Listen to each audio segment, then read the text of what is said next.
तीखे तेवर, आंकड़ों के साथ दलीलें और सीधा प्रहार। पीएम मोदी का अंदाज आज बिल्कुल जुदा नजर आया।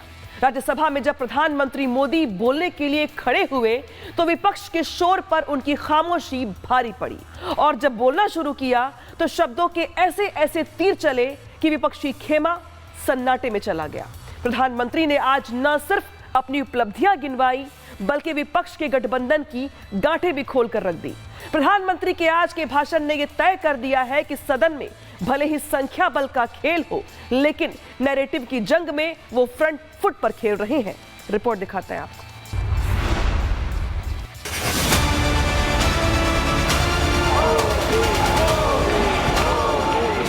लोकसभा में विपक्ष का भारी हंगामा और पीएम मोदी के भाषण में बार बार रुकावट, लेकिन जवाब देने के लिए प्रधानमंत्री ने चुना राज्यसभा का मंच।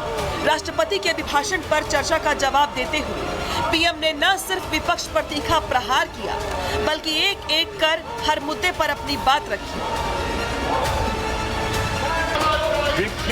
लोकतंत्र के मंदिर में नारों का शोर और तख्तियों की दीवार। प्रधानमंत्री मोदी बोलने के लिए खड़े हुए तो विपक्ष ने उन्हें रोकने की हर मुमकिन कोशिश की, लेकिन पीएम मोदी के तीखे तेवर, पहली दलीलें और सीधे प्रहार ने विपक्ष को सदन से वॉकआउट करने पर मजबूर कर दिया।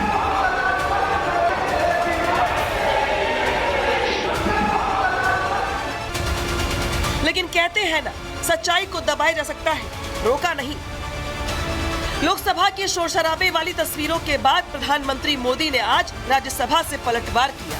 लोकसभा में भाषण रोके जाने को संसद और संविधान का अपमान बताया। जब आपने लोकसभा में जो व्यवहार किया है, आपने आदिवासी समाज का अपमान किया है, आपने महिला का अपमान किया है, भारत के सर्वोच्च पद पर विराजमान संविधान ने जिनको सर्वोच्च पद दिया है, आपने उनका अपमान किया है, आपने संविधान का अपमान किया है।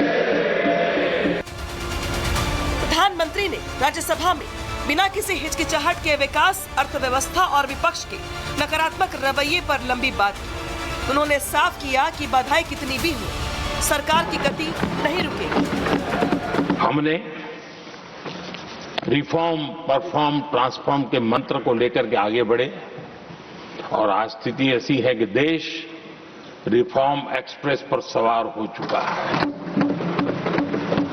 भारत की हर चीज का वैल्यू एडिशन हो, उस दिशा में हमने प्रयास किया है और मैं आज विश्वास के साथ कह सकता हूं, आज भारत विश्व के साथ स्पर्धा करने के लिए पूरी तरह तैयार है। प्रधानमंत्री ने राज्यसभा में अपने संबोधन के दौरान इतिहास के पन्नों को पलटते हुए पंडित जवाहरलाल नेहरू और इंदिरा गांधी के कार्यकाल का जिक्र कर कांग्रेस पर तीखा हमला बोला। उन्होंने ये बताने की कोशिश की कि कैसे कांग्रेस ने अपने दौर में संवैधानिक संस्थाओं और लोकतांत्रिक अधिकारों का कथित तौर पर दुरुपयोग किया। नेहरू जी से पूछा कि उनके सामने कितनी समस्याएं हैं, तो उन्होंने उत्तर दिया था 35 करोड़। उस समय हमारे देश की जनसंख्या थी 35 करोड़। 35 करोड़ देशवासी नेहरू जी को समस्या लगते थे। इस बात का उदाहरण देते हुए इंदिरा जी ने आगे कहा कि आज देश की जनसंख्या 57 करोड़ है, इसलिए मेरी समस्याओं की संख्या भी उतनी ही बड़ी है। यानी पिताजी को 35 करोड़ समस्या वाले देशवासी लगते थे, अब 57 करोड़ उनको समस्या। कोई ऐसा हो सकता है जो अपने ही देशवासियों को समस्या माने? प्रधानमंत्री ने लोकसभा में नेता प्रतिपक्ष राहुल गांधी को भी निशाने पर लिया। उन्होंने बताया कि कैसे एक सांसद को गद्दार बताकर सिखों का अपमान किया गया। मोदी ने कहा कि मोहब्बत की दुकान में नफरत का सामान बेचा जा रहा है। मोहब्बत की दुकान खोलने वाले मोदी तेरी कब्र खुदेगी के नारे लगा रहे हैं जी। ये कौन सी मोहब्बत की दुकान है जो देश के ही किसी नागरिक के कब्र खोदने के सपने देखती हो? ये कौन सा संविधान से उन्होंने सीखा है जो देश के ही किसी नागरिक के कब्र खोदने की बात करते हो? क्या ये संविधान का अपमान नहीं है? क्या ये मानवता का अपमान नहीं है? क्या ये सार्वजनिक जीवन की मर्यादाओं का अपमान नहीं है? पीएम मोदी बुधवार को लोकसभा में हुए हंगामे को लेकर बेहद भावुक नजर आए। विपक्ष को आड़े हाथों लेते हुए पीएम मोदी ने कहा कि विपक्ष मुझे गाली देता है, मेरी कब्र खोदना चाहता है। पिछले 25 साल से संसद का एक भी सत्र ऐसा नहीं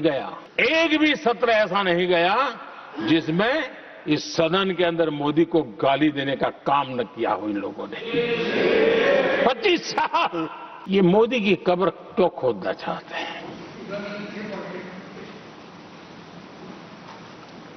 ये सिर्फ नारा नहीं है, ये इनके भीतर पड़ी हुई नफरत का प्रतिबिंब है, इसकी अभिव्यक्ति है। पीएम मोदी ने राज्यसभा से ये संदेश देने की भी कोशिश की कि जो दल हंगामे के नाम पर आज संविधान को बचाने की बात कर रहे हैं, उनका अपना इतिहास संविधान को चोट पहुंचाने वाला रहा है। पीएम मोदी का भाषण अब खत्म हो चुका है, लेकिन इसकी गूंज दूर तक सुनी जाएगी। प्रधानमंत्री ने अपने संबोधन से ये बता दिया है कि वो किसी भी रुकावटों से डरने वाले नहीं हैं। तुम कितना दुनिया को धोखा दोगे, तुम कितना दुनिया को धोखा दोगे। आईना देख लिया तो अपनी सच्चाई कहां छिपाओगे? Bureau report, republic Bharat. तीखे तेवर, आंकड़ों के साथ दलीलें और सीधा प्रहार। पीएम मोदी का अंदाज आज बिल्कुल जुदा नजर आया। राज्यसभा में जब प्रधानमंत्री मोदी बोलने के लिए खड़े हुए तो विपक्ष के शोर पर उनकी खामोशी भारी पड़ी, और जब बोलना शुरू किया तो शब्दों के ऐसे ऐसे तीर चले कि विपक्षी खेमा सन्नाटे में चला गया।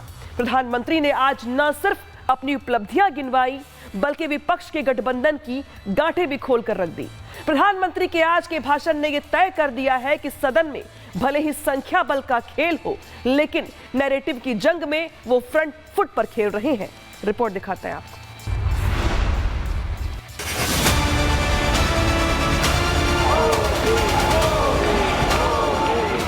लोकसभा में विपक्ष का भारी हंगामा और पीएम मोदी के भाषण में बार बार रुकावट, लेकिन जवाब देने के लिए प्रधानमंत्री ने चुना राज्यसभा का मंच।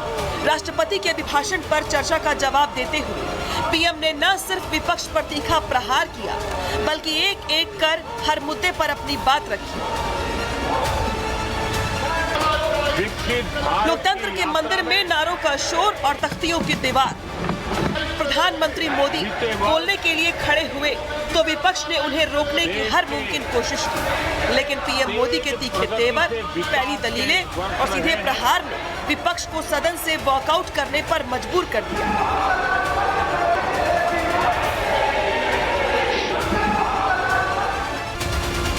लेकिन कहते हैं ना, सच्चाई को दबाया जा सकता है, रोका नहीं। लोकसभा के शोर शराबे वाली तस्वीरों के बाद प्रधानमंत्री मोदी ने आज राज्यसभा से पलटवार किया। लोकसभा में भाषण रोके जाने को संसद और संविधान का अपमान बताया। जब आपने लोकसभा में जो व्यवहार किया है, आपने आदिवासी समाज का अपमान किया है, आपने महिला का अपमान किया है, भारत के सर्वोच्च पद पर विराजमान संविधान ने जिनको सर्वोच्च पद दिया है, आपने उनका अपमान किया है, आपने संविधान का अपमान किया है।